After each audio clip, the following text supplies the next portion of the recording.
Hello, my dear students. Welcome to all of you at Easy English Solution, an easy way of learning. तो इस video में आज हम पढ़ेंगे verb के बारे में, यानी क्रिया के बारे में। आप जानते हैं कि क्रिया वह शब्द है जो कर्ता क्या करता है उसके बारे में बतलाती है, यानी इट शोज और it's denotes to the action performed by the subject. यानी यह ऐसा शब्द है जो इंग्लिश में बहुत ही इम्पोर्टेंट है। यदि आप जब से आपने सेंटेंस फॉर्म करना सीखा, वाक्य बनाना सीखा, तब से आप वर्ब का यूज करते आ रहे हैं, भले ही आप वर्ब के बारे में अच्छी तरह न जानते हों। तो आज इस वीडियो में आप अच्छी तरह से जानेंगे कि ये वर्ब कितने टाइप्स के होते हैं, किस किस आधार पर होते हैं। बिल्कुल बेसिक से लेकर स्टैंडर्ड लेवल तक अभी आप वर्ब का स्टडी करेंगे। तो ध्यान से इस वीडियो को शुरू से अंत तक देखते रहें और सुनते रहें। बस आपको सुनते रहना है। वर्ब के बारे में ऐसा जानेंगे कि आप कभी भी भूलेंगे नहीं और पूरा का पूरा एक डिटेल्ड लेक्चर आप अपने अंदर से निकाल सकते हैं इसको देखने के बाद। कभी भी यदि आपसे वर्ब के बारे में बात की जाए तो। दूसरा चीज़, मेनली जो CBSE class 9th and class 10th के स्टूडेंट्स हैं, उनके लिए तो यह वीडियो बहुत ही यूजफुल है। वैसे तो यह क्लास 6 से लेकर 10 तक के लिए बहुत ही इम्पोर्टेंट है और वर्ब का यूज किसको नहीं करना होता है, सभी के लिए यह वीडियो यूजफुल रहेगा। लेकिन यदि कैटेगरीज या गैप फिलिंग की जो बात है, गैप फिलिंग के क्वेश्चंस आते हैं सीबीएसई बोर्ड क्लास 10 में वर्ब से कंसर्न, या बिहार बोर्ड क्लास 10 या क्लास 12 में, तो उन सभी स्टूडेंट्स के लिए बहुत ही इम्पोर्टेंट है।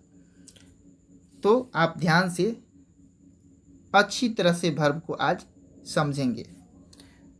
तो देखिए, इंग्लिश की यदि बात की जाए तो मुख्य रूप से इंग्लिश में दो ही टाइप के वर्ब हैं। मुख्य रूप से इंग्लिश में दो ही टाइप का। देखिए, सबसे पहले तो एक वर्ब है लेक्सिकल, ठीक है, लेक्सिकल वर्ब है। अभी जो लेक्सिकल वर्ब है इसके दो टाइप हैं। एक है मेन वर्ब, या इसी को बोलते हैं प्रिंसिपल वर्ब, और दूसरा है हेल्पिंग वर्ब, या हेल्पिंग वर्ब को ही एक्जुलरी वर्ब भी बोलते हैं। हेल्पिंग वर्ब को एक्जुलरी वर्ब बोलते हैं, ठीक है, यानी मुख्य क्रिया और सहायक क्रिया। लेक्सिकल के दो काइंड्स हुए, मेन वर्ब और हेल्पिंग वर्ब, ठीक है। अब देखिए, ये जो मेन वर्ब है या प्रिंसिपल वर्ब है, तो मेन वर्ब को कैटेगराइज किया गया है इसके जो रिलेशन है ऑब्जेक्ट के साथ, उसके आधार पर दो कैटेगरीज में कैटेगराइज किया गया है। पहला जो कैटेगरी है वह है ट्रांजिटिव। ट्रांजिटिव का मतलब है सकर्मक क्रिया, यानी ऐसी क्रिया जिसके साथ कर्म लगा हो, यानी ऑब्जेक्ट लगा हो। पहला काइंड है इसका मेन का ट्रांजिटिव। तो ट्रांजिटिव वर्ब है क्या? जिसके साथ ऑब्जेक्ट लगा हो, ठीक है। तो आइए इसका एग्जाम्पल देखते हैं। जैसे ही ईट्स ब्रेड, तो ही ईट्स ब्रेड, आपने जो सेंटेंस देखा, वह क्या खाता है? तो वह ब्रेड खाता है।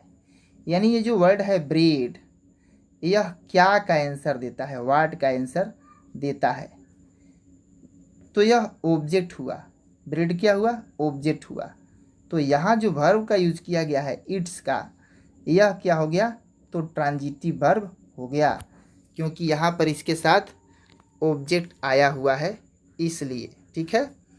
अब देखिए, यदि आप इसी सेंटेंस को ऐसे लिखते हैं कि ही गोज टू हाउस, ठीक है, ही गोज टू हाउस, यहाँ पर आप सोचते हैं कि सब्जेक्ट वही है और ये जो है वर्ब चेंज है, ये है, ठीक है। तो हाउस क्या का आंसर नहीं देता है, हाउस क्या का आंसर नहीं देता है, यह कहाँ का आंसर देता है? वेयर का। इसलिए यह ऑब्जेक्ट नहीं है, यह अदर वर्ड्स है। तो यहाँ जो वर्ब यूज किया गया है गोज, यह क्या है, यह ट्रांजिटिव वर्ब नहीं है, क्योंकि इसके साथ ऑब्जेक्ट का यूज नहीं है। ठीक है, ऑब्जेक्ट वह रहेगा जो क्या का आंसर देगा। अब कुछ ऐसे भी ट्रांजिटिव वर्ब्स होते हैं, यानी यूज के आधार पर हम देख रहे हैं कि वही वर्ब हो जाता है ट्रांजिटिव भी और वही वर्ब इंट्रांजिटिव भी। सेंटेंस में कैसे यूज है, उसके साथ ऑब्जेक्ट है तो ट्रांजिटिव रहेगा, यानी कि इस वर्ब के साथ ऑब्जेक्ट रहेगा तो वो ट्रांजिटिव रहेगा, और ऑब्जेक्ट नहीं रहेगा तो क्या रहेगा, वह इंट्रांजिटिव रहेगा। ठीक है, लेकिन कुछ ऐसे इंट्रांजिटिव वर्ब्स हैं जिनके साथ किसी भी परिस्थिति में ऑब्जेक्ट लगता ही नहीं है। तो आइए कुछ देखते हैं, जैसे ही वीप्स। अब ये वीप्स ऐसा ये वर्ड है, इसके साथ ऑब्जेक्ट प्रायः नहीं लगता है, तो ये क्या है, इंट्रांजिटिव वर्ब है। या दूसरा एग्जाम्पल आप देख लें, सी लाफ्स। तो यहाँ भी लाफ्स ऐसा वर्ब है कि इसके साथ ऑब्जेक्ट नहीं लगता है और यह इंट्रांजिटिव वर्ब ही हुआ। तो यह तो आपने देखा वर्ब का जो रिलेशन है ऑब्जेक्ट के साथ, उसके आधार पर वर्ब के दो जो हैं काइंड्स हैं, ट्रांजिटिव और इंट्रांजिटिव, अकर्मक और सकर्मक। ठीक है, अब देखिए जो वर्ब का रिलेशन सब्जेक्ट के साथ है उसके आधार पर भी वर्ब के दो काइंड्स हैं। वर्ब का रिलेशन सब्जेक्ट के साथ जो है उसके आधार पर भी दो काइंड्स हैं। तो जो पहला काइंड है वह है फाइनाइट। ठीक है, फाइनाइट। और दूसरा जो काइंड है वह है नन फाइनाइट। ठीक है, नन फाइनाइट। तो ये जो वर्ब्स हैं क्या हैं, इसके बारे में आइए डिटेल में हम जानते हैं। पहला जो काइंड है फाइनाइट, यह ऐसा वर्ब है जो सब्जेक्ट के अनुसार अपने फॉर्म को चेंज कर लेती है। सब्जेक्ट का नंबर और पर्सन चेंज होगा तो वर्ब का ही सब्जेक्ट का भी नंबर और पर्सन चेंज हो जाएगा, यानी these verbs are influenced by the subject. तो देखिए जैसे आप लिखते हैं कि ही इट्स, यानी ही क्या है, ही यहाँ पर थर्ड पर्सन सिंगुलर नंबर है, तो वर्ब का फॉर्म क्या हो गया है, V5 हो गया है। यदि सब्जेक्ट को हम चेंज कर देते हैं, आई क्या हो गया, फर्स्ट पर्सन सिंगुलर नंबर हो गया, तो वर्ब का भी फॉर्म चेंज हो जाता है और ये हो जाता है ईट, यानी कि ये क्या हो गया, ये V1 हो गया। ठीक है, यानी देख रहे हैं कि यहाँ पे वर्ब जो है it is influenced by the subject, यह कर्ता के द्वारा प्रभावित है। ठीक है, तो ऐसे वर्ब्स को जो सब्जेक्ट के नंबर पर्सन के अनुसार अपना फॉर्म चेंज करती हैं उन्हें हम बोलते हैं फाइनाइट वर्ब। ठीक है, अब नन फाइनाइट क्या होते हैं, तो नन फाइनाइट ऐसे वर्ब्स होते हैं जो वर्ब बिल्कुल इसके अपोजिट होते हैं, यानी सब्जेक्ट के अनुसार अपने फॉर्म को वो चेंज नहीं करेंगे। जैसे कि आपने लिखा कि she is eating, she is eating, तो यहाँ पर देख रहे हैं कि वर्ब का फॉर्म जो है V4 में है, ईटिंग है। और यदि सब्जेक्ट चेंज करते हैं कि आई एम, तो भी ईटिंग क्या रहेगा, वही रहेगा ईटिंग, यानी इसका फॉर्म चेंज नहीं हो रहा है। सब्जेक्ट का फॉर्म चेंज हो गया है, सीधे थर्ड पर्सन सिंगुलर से फर्स्ट पर्सन सिंगुलर में आ गया है, लेकिन वर्ब क्या है, वही का वही है, यानी यह सब्जेक्ट के द्वारा प्रभावित नहीं है, इसलिए यह नन फाइनाइट वर्ब है। ठीक है, तो आपने देखा ऑब्जेक्ट के अनुसार, ऑब्जेक्ट के साथ वर्ब के रिलेशन के अनुसार दो काइंड्स हैं, फाइनाइट नन फाइनाइट। सब्जेक्ट के अनुसार रिलेशन के अनुसार, सब्जेक्ट के साथ रिलेशन के अनुसार दो काइंड्स हैं, जो है फाइनाइट नन फाइनाइट और ऑब्जेक्ट वाला ट्रांजिटिव इंट्रांजिटिव। ठीक, तो अब देखिए ये जो मेन वर्ब्स हैं यानी लेक्सिकल जो वर्ब्स हैं, इनके 5 फॉर्म्स भी होते हैं। 5 फॉर्म्स कौन कौन से होते हैं लेक्सिकल वर्ब के, तो पहला जो होता है V1 है, V1 को बोलते हैं प्रजेंट फॉर्म। ठीक है, प्रजेंट, यानी यह कैसे होता है, तो एकदम रूट फॉर्म में रहेगा, गो या ईट, इस तरह से। ठीक। अब दूसरा जो काइंड है, दूसरा काइंड क्या है, दूसरा इसका जो फॉर्म है वह V2 है, इसको बोलते हैं पास्ट। ठीक है। पास्ट कैसे होता है, जैसे गो का आप देखे हैं कि वेंट हो जाता है, ठीक है, या ईट का एट हो जाता है, तो ये सारे के सारे जो हैं V2 फॉर्म है। और V3 फॉर्म क्या होता है, तो V3 फॉर्म में इसको बोलते हैं past participle form. Past participle form किसी भी वर्ब के जो होते हैं, CIPLE हो गया, तो पास्ट पार्टिसिपल में जैसे ईट का हो जाएगा ईटेन, ठीक है, गो का हो जाएगा गॉन, इस तरह से होते हैं। ठीक। और जो चौथा जो इसका फॉर्म होता है V4, उसको बोलते हैं जीरंड, GERUND। ठीक है। इसमें ING इसके अंत में आते हैं, गोइंग, ठीक है, या ईटिंग, इस तरह से होते हैं। और जो V5 होते हैं उनको बोलते हैं, V5 को प्रेजेंट पार्टिसिपल। ठीक है, प्रेजेंट पार्टिसिपल। अब ये प्रेजेंट पार्टिसिपल किस तरह से होते हैं, तो जिसके अंत में एस या ES लगे होते हैं, जैसे गो, इसके अंत में वावेल है तो इसमें ES लग जाएगा, गोज, V5 हो गया। और जो ईट, इसके अंत में क्या है, T है, कॉन्सोनेंट है, तो इसमें एस लग जाएगा। इस तरह से ये होते हैं। अब देखिए, जो फाइनाइट वर्ब आपने देखा था उसका तो कोई भी काइंड नहीं होता है, लेकिन जो नन फाइनाइट जो वर्ब है उसके 3 टाइप्स होते हैं। नन फाइनाइट के 3 टाइप्स होते हैं। पहला जो होता है उसको बोलते हैं इन्फिनेटिव। ठीक है, इन्फिनेटिव। इन्फिनेटिव जो होते हैं इसके 2 टाइप्स होते हैं।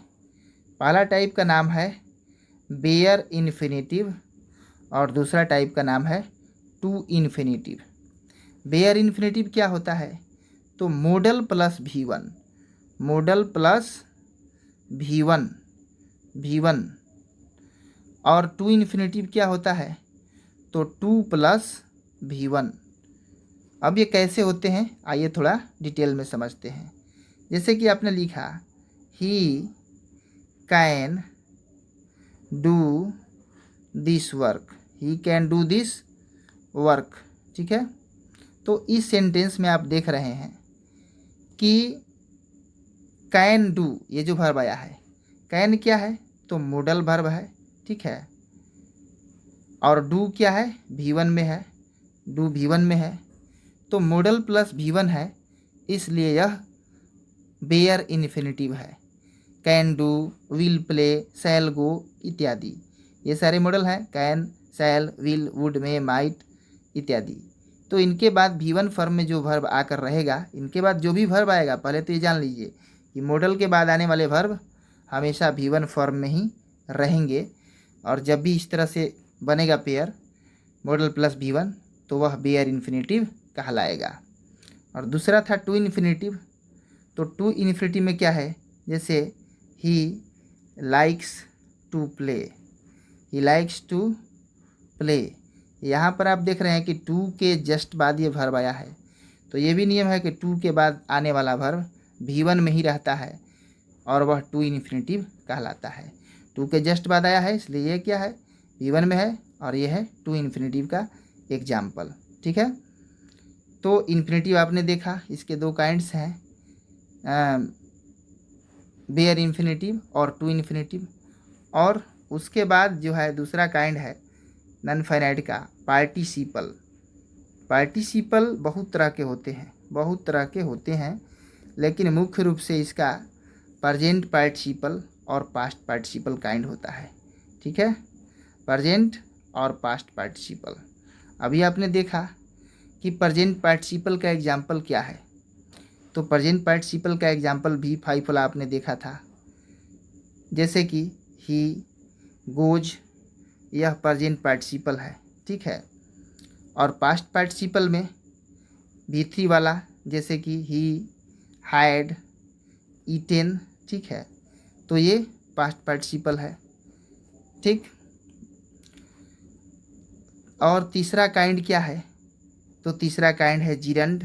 नॉन फाइनाइट का तीसरा काइंड है जिरंड, ठीक है।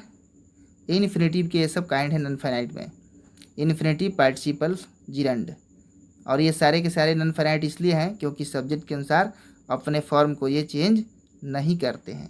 जैसे कि आईएनजी इसके अंत में होता है, ही इज गोइंग, यहाँ पे गोइंग क्या है, तो जिरंड है। जिरंड जो होते हैं सब्जेक्ट का भी काम करते हैं सेंटेंस में, और वहाँ इनको वर्बल नाउन कहा जाता है। वहाँ क्या कहा जाता है, वर्बल नाउन, क्योंकि ये वर्ब हैं लेकिन नाउन का काम करते हैं, ठीक है।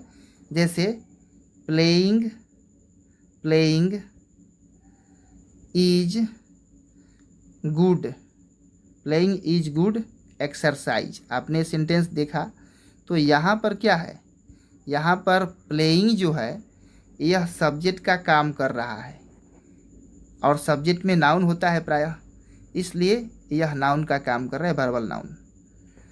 और कंपाउंड नाउन भी ये बनाते हैं सेंटेंसेस में, जो ये वर्ब हैं। जैसे कि ड्रिंकिंग वाटर, ड्रिंकिंग वाटर का मतलब क्या हुआ, पीने का पानी, ठीक है।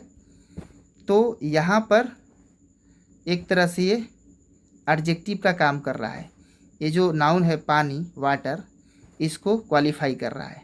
इसलिए अब वर्ब और नाउन का जो कॉम्बिनेशन रहेगा उसको बोलते हैं कंपाउंड नाउन। ये क्या है, तो ये वर्ब है, और ये क्या है, तो ये है नाउन है। तो वर्ब और नाउन का कॉम्बिनेशन से बनने वाला कंपाउंड नाउन हो गया है, ठीक है। अब देखिए, अब हम वापस लौटते हैं जो है काइंड्स के तरफ, जो मेन था मेन वर्ब और हेल्पिंग वर्ब। तो मेन वर्ब के बारे में आपने पढ़ा कि यानी जो मेन वर्ब है इसके दो काइंड ऑब्जेक्ट के यूज के अनुसार, ऑब्जेक्ट के साथ रिलेशन के अनुसार है। पहला काइंड क्या था, तो ट्रांजिटिव था। दूसरा काइंड क्या था, तो इन ट्रांजिटिव था। ट्रांजिटिव हो जिसमें सब्जेक्ट, जिसमें ऑब्जेक्ट हो, इन ट्रांजिटिव हो जिसमें ऑब्जेक्ट नहीं हो। और इसके दो काइंड और कौन कौन से थे, सब्जेक्ट के अनुसार, सब्जेक्ट के साथ रिलेशन के अनुसार। पहला क्या था, तो फाइनाइट था। फाइनाइट कौन, जो सब्जेक्ट के अनुसार अपना रूप चेंज करे। दूसरा काइंड क्या था, तो नन फाइनाइट था। नन फाइनाइट कौन, जो सब्जेक्ट के अनुसार अपने फॉर्म को नहीं चेंज करे, ठीक है।